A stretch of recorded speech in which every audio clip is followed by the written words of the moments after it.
What is up, Flick fans, and welcome back to my channel. I am joined today by Mike Jones, one of the biggest Deadpool 1 and now Deadpool 2 fans that I know in person. We watched the movie together last night for the very first time. If you guys want to see non-spoilers, go check out that review. But today, Mike, I figured we can just kind of dive into this and talk about this movie as much as you possibly want to. So, Mike, first off, I want to talk to you a little bit. What are your overall thoughts? Just like a quick recap, just so they know how you felt about the movie. I guess you could say like the 20-second pitch for this movie is it is, to me, not as funny, but in the long run, like in Deadpool 1, there was a lot of really quick jokes that happened throughout the entire film that kept you bursting laughing the entire time. This one has a lot more depth and emotion into it, especially in the middle, especially with, since we're talking about spoilers, his girl dies. At the very beginning, so and then he deals with the guilt of not being able to save her, not being able to protect her, and stuff like that. So there's a lot more emotions. There's not as much room for jokes, but It's true. There's not as much room for jokes, especially in the beginning. But it's Deadpool, so his sense of humor comes back eventually. Like after he gets over the grief and he starts going after everybody, and then he finds a purpose again. So like there's a lot more depth for this character because of this. But whenever you walk into a movie like this, I was expecting to laugh my ass off the entire time. I did not expect Vanessa to die that early.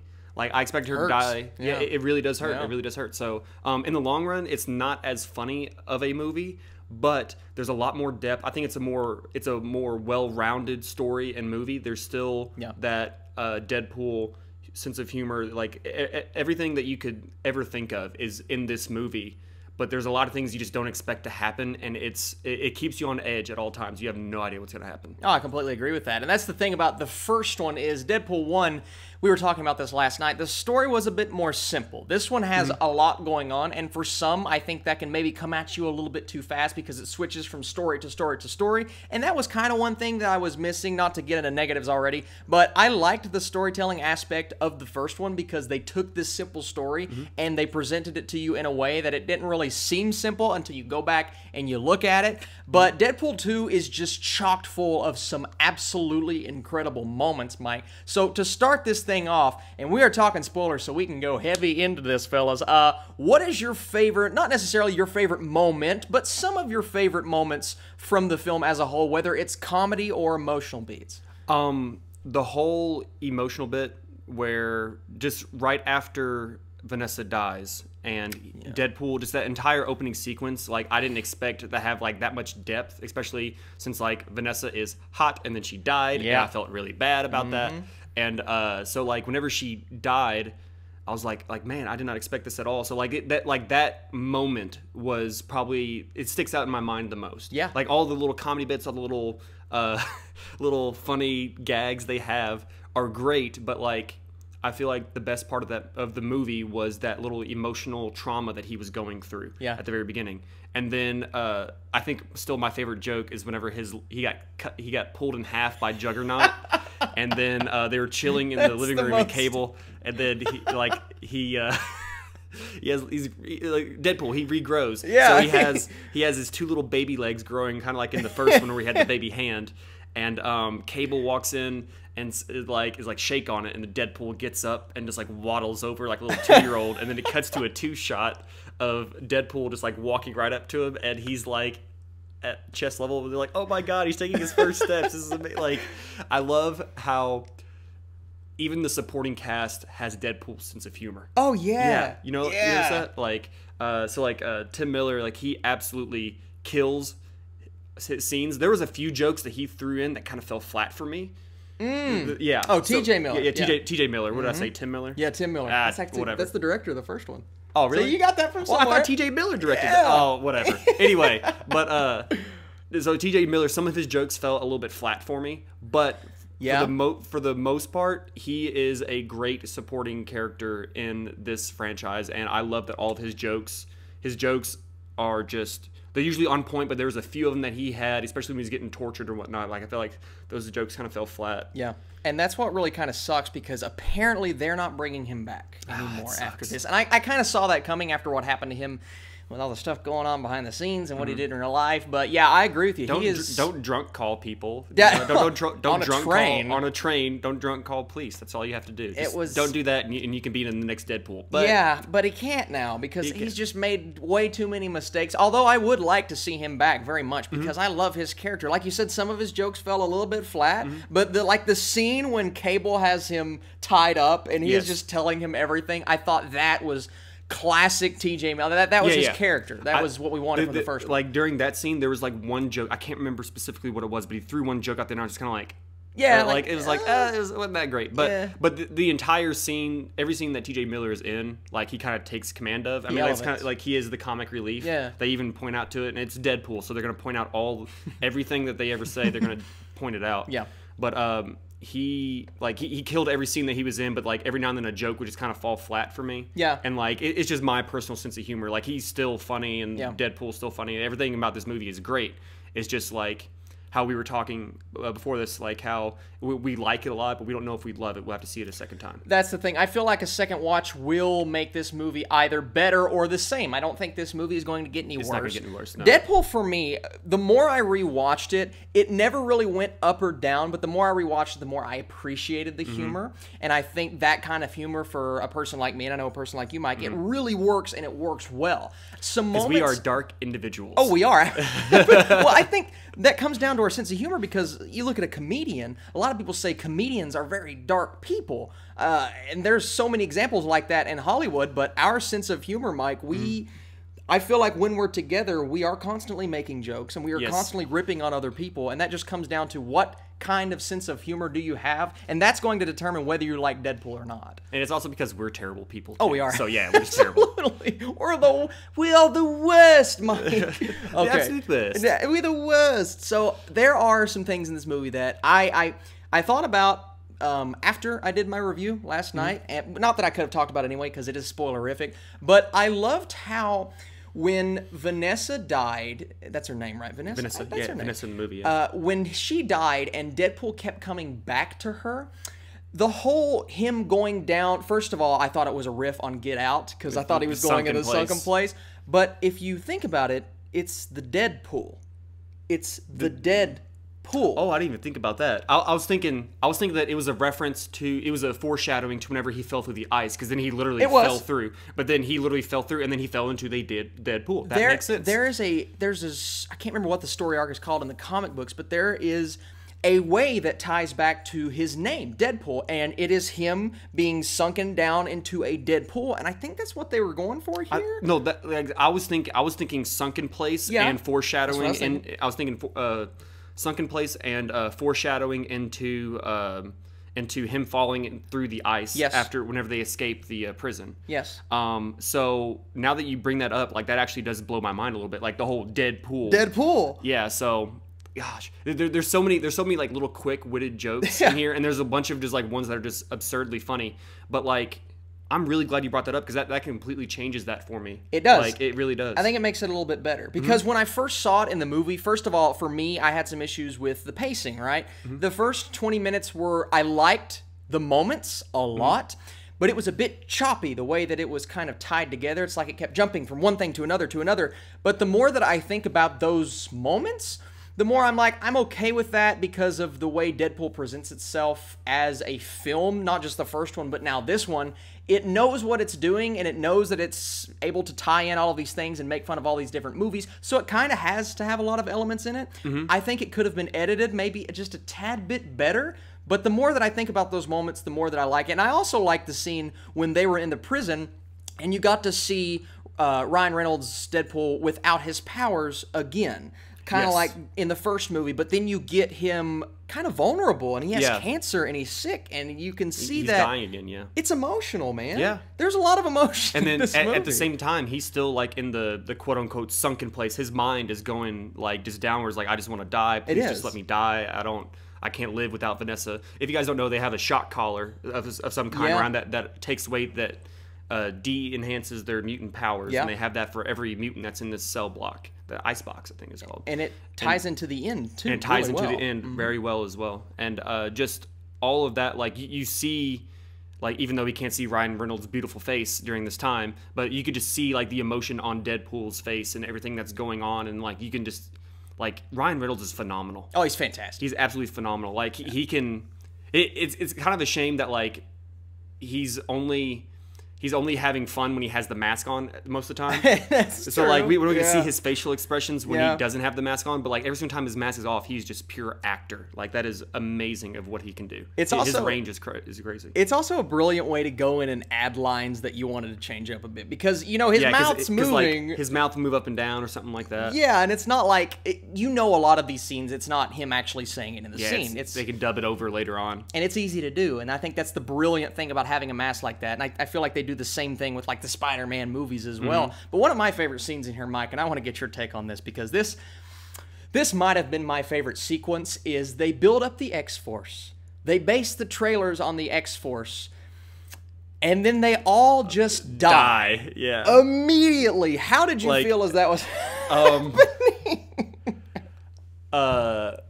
First of all, the cameos are great because the Invisible Man is Brad Pitt. Was Brad Pitt? Yeah, you get like so they have a really good gag where they all jump out of the plane. They're getting ready to they're trying to save what was the boy's name again? Can't remember. I can't remember his name. Dang it! Fire Fist. Yeah, so they're trying to save Fire Fist. He's locked up in a police escort. They're taking him to a new prison, and they all jump out of a helicopter and they're flying down, and they have the Invisible Man, and he doesn't talk the entire time. Like Terry Crews is there, and Peter is there, and Peter. As soon as they all land, they all die in different ways. And Deadpool's like, "No, this is great. We're gonna make it, guys. Don't worry about this." And then whenever the Invisible Man hits he's invisible, so you don't see him. So he's a flying backpack. It's a great little gag. And then as he's coming in, he hits a power line, and it shocks him and kills him to death. And as he gets shocked, it turns into like a Brad Pitt cameo. It's fantastic. It's just fantastic, and he's dead. So good. Well, the guy that did the acid spit, that was the guy that played Pennywise in It, too. That was Pennywise the clown. Bill Skarsgård. Yeah, it was Bill Skarsgård. I didn't recognize him at all. Yeah. Oh, and there's another cameo. Hang on, I got to take care of something on my phone right here. Yeah, there we go. So there was another cameo in the movie as well, and I didn't know this until I was actually listening to a different spoiler review last night. Matt Damon cameoed in this movie.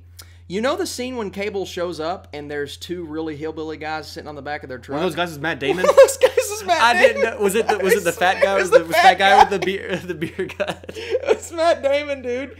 I didn't know that was Matt Damon. He cameoed in Thor Ragnarok and Deadpool 2. That's awesome. Is that not incredible? I feel like Matt Damon's like, guys, I know I'm a little old for these roles, and I know you guys want to go for another 10 years, but can I please just be in these movies? He's just it's like all they need is like Tom Cruise to because they'll have Matt Damon, Brad Pitt, and Tom Cruise. And they get Tom Cruise in there, like that's incredible, man. It just a cameo that I was expecting was Hugh Jackman, and we never really got it at the end, but that was him from X-Men Origins Wolverine. It wasn't him now. I've always seen that scene, and I've seen the movie once. Yeah. Did he come in and reshoot that scene? Is that what it was, or they just used the footage from it? To me, it looked like they used the footage from it. That's what it looked like, and I guess that's technically a Hugh Jackman Wolverine cameo, but man, I really want to hit because in the movie, like whenever Deadpool first shows up, does he say like Wade? And I think they may have just reused the footage and then like used the body double whenever he. But I did love that. Let's just go ahead and get in the post-credits scene, man. We were still talking about cameos. We have to talk about the biggest cameo of the whenever they first go into the mansion. Oh my god, fantastic! Like how come whenever I walk in here, they're going off the first one, off the first Deadpool, where he said like, how come there's only 2 of you in here? It's like the studio can afford more or something like that. Like everyone remembers that. They did it. They did the same joke again. I was like, man, they're doing that joke again. And then they turn around and the entire cast. They're there. The entire cast from X-Men Origins is there? I saw James McAvoy, I saw The Beast, I saw Quicksilver. They were all literally standing there. What? And there's more. Yeah, there's more, but like it happens so quick that you can't fathom everything that goes on because you're so surprised. Like we were just sitting there, was like and we were turning around and looking at each other, so it's like we didn't notice who was there. Just as soon as they're seen, like Beast like closed the door, and it was just it was a great little bit they had. Like it was. The fact they were able to do that is just hilarious. It was fantastic, and I love how they brought that joke back. They did that for a lot of jokes. They bring them back and kind of reinvented them in a brand new way in Deadpool 2, and I love that because if they didn't do that, then it would have felt, oh, this is getting a little old. Why are they reusing the same joke? T.J. Miller did that a couple of times, but overall, I think the story he really did he did the avocado joke again. He did. He brought that up, and I was like, okay. I mean, to me, this movie was 90-10. 90% of the jokes nailed it. There were 10% of the jokes where I either didn't get the reference, there were some that were so specific, I'm like, even I don't get that, and I keep up with stuff like this. Or they were just kind of, they fell flat, but that's any comedy. I mean, most comedies are like 60-40, so to be 90-10 for me is fantastic. Now, Mike, there was another, not cameo, there was another character that popped up towards the end. What were your thoughts on Juggernaut? Because he's a major character. I did not think Juggernaut would be anywhere near this. I knew that there had to be another villain beside, because like presumably as soon as the movie starts, like the only villain you really perceive is just like random gangsters, and then like Cable. But then Cable is Deadpool's friend. So like I like that story arc too. Yeah. So like I knew that there had to be another villain, and I could never guess who it was. But the fact that like they brought in Juggernaut, and then they kind of made the headmaster of the mutant school institute, he was also a villain, and I'm glad he perished because like if they kept calling him pedophiles, it was great. He didn't look like a pedophile. No, they just kept calling him pedophiles, and then the fact that they put him in their spot like makes it even better. Yeah. So like, but the whole Juggernaut thing, like I didn't expect him at all, and then I love that they were able to incorporate him into the movie, and they were able to do everything they did with him. I mean, he's just Juggernaut. He just destroys things. That's what he does. And they serviced him really well, and I believe his battle with Colossus at the end, while it was, like Deadpool said, a big CGI battle, it was really entertaining, and I like that entire end credits scene. Now, there were some other things in this movie that I really enjoyed. Of course, we can't think of all the specific jokes. My favorite jokes in the movie, Mike, was anything that had to do with Logan, like the very beginning, the first shot that you see is Logan laying there dead on a tree stump, spinning like I guess it was his little his little alarm clock or whatever. It's so cute. Shoot, it's called like a music. It was a little music box, but instead it was a Logan cast in silhouette. It was of him getting stabbed, and he started like spinning. That's like my favorite thing. Oh, and then the end when Deadpool is dying. I mean, you know he's not going to die. The music that was playing in the background was the music that was playing when Logan died. That was the exact music. That's awesome. And it kept playing, and it was like on loop, and it kept going. Yeah. Oh, and there's another song in there. It was like, sexy mother, like during the movie, and it was like, Juggernaut, like it was saying the names, and it was like, they kept throwing in like Deadpool. It was obviously a song made specifically for the movie, but like they were just throwing in just like random names, like it was like Juggernaut, and then it was cuss. It was so awesome. Yeah. And then this is actually, I think the first, I saw this earlier this morning, one of the first soundtracks that is rated R for a movie. It's R-rated. Like an R-rated soundtrack? It's an R-rated soundtrack, which is incredible to me. But I thought that serviced the movie really well. We've already talked about all the really cool cameos, our favorite jokes. There are so many jokes in this movie. I know I'm missing out on some, Mike. But you just can't hit everything that you need to hit when you're talking about a movie like Deadpool. Now, I told you I had some issues with the movie. They're very minor, and actually the more I think about this film, the more that I like it. But Mike, did you have any major problems with the story or the character interactions or just kind of anything? I think that the movie did the absolute best that it could with what it had. I think, of course, you can't hit every single joke, but it's one of those movies where you can't really complain too much about everything that happened in the story. Everything that happened in the story had to happen. I didn't see any major plot points. I thought that it was a little choppy in some spots, but I mean, for what it is, it's a really like well-made movie. It's a well thought out movie. The jokes 95% of the time hit. Great action scenes. Yeah, great action scenes. Like in just the creativity of everything that you can do with Deadpool's character. Like they literally ripped him in half. He blew himself up when he was in depression about Vanessa, and he was just the head, and he just like grew the rest of it back. Like just everything like that is just they did the absolute best they could. It feels like they were just missing like one certain thing, and I can't exactly put my finger on it. But I feel like as the overall, like they did an absolutely fantastic job. I feel like the first movie, and I told you this last night, and I'll have to go back and rewatch this one, but I feel like the first movie flowed a little bit better than this one. And I hate to compare Deadpool 1 to Deadpool 2. Of course, Deadpool 2 isn't going to have the magic of the first one, because origin stories are always just better. They are, because you see that character for the first time. Yeah, of course, when you see Deadpool for the first time, the second one's not going to have the same impact, but that doesn't mean it's not as good of a movie. The reason that I don't think it's as good of a movie is maybe the pacing and the way that it was edited. It felt a little bit choppy to me, but those are all really minor critiques, Mike, because the more that I talk about this movie, I don't know about you. The more I keep talking about it, the more I start to like it a little bit more. I start to like it more. And actually, 22 minutes into this video, I might even like it more than I did when we started talking. Yeah. Seriously. I feel like I'm definitely going to have to watch it again. I'm going to have to watch it again in theaters, hopefully, when there's not as many people. Even though this is a movie you want to go see with your friends. You do. For the first time. Absolutely. But like after this, like I'm just going to go watch it by myself. Like I'm going to cackle in the crowd like a bunch of turkeys. So I'm just going to sit back there and enjoy myself, because this first time I was watching everything from as movie guys, I was watching everything from character development to shots to action, everything like that. I was watching that. This next time I'm going to go and watch it, I already know what happens. So I'm going to sit back and like, I'm still going to pay attention to see if I can catch something else. Yeah.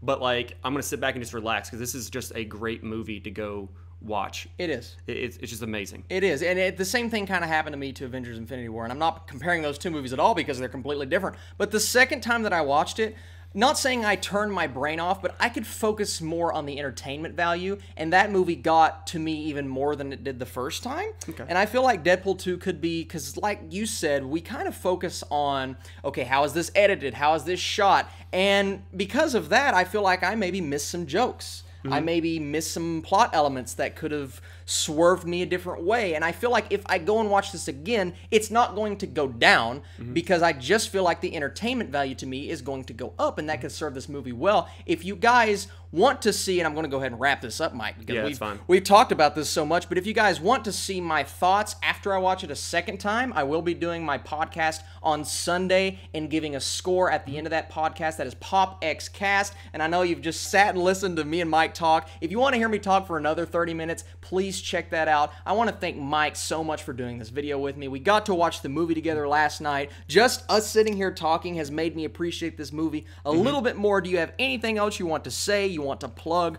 whatever you want to do? You guys can follow me on Twitter if you really want to. I just like funny videos. I mean, I don't really tweet. Still should. But like, I have a YouTube channel that I don't ever post to, and that's about it. Like, I'm a pretty boring individual. I just kind of sit around. Tell Mike in the comments, if you want Mike to be back on my videos, just comment, say, Mike, come back, and we will bring Mike. Well, I'm going to bring him back anyway, but I'm going to bring him back regardless, Mike, because I always love our discussions, and most of the time we're doing it without the camera rolling. This time we just decided to turn a camera on, so why not? I mean, we're at 25 minutes right now. Like, That's incredible. We spent so much time talking about movies, post-movies. Like, we could talk about this movie individually for an hour if we really wanted to, but for your all sanity, we'll stop here. Yeah, we have to stop, because if you guys keep watching, you're just going to be like, all right, guys, just keep going. Just chill out. We're not going to. We're going to stop the camera, and we're going to continue to talk. Guys, please check out, I think I'm going to release my X-Men movies ranked either later on today or tomorrow. I have to sit and figure out that list, Mike, because it just got a whole lot harder with Deadpool 2. And I also feel like watching Deadpool 2 again will service that list better. We'll just see what happens. You guys are the absolute best. Thank you so much for sitting through this, and we will catch you later. High five. Oh, I like that, baby. Your hand feels so big in my hand.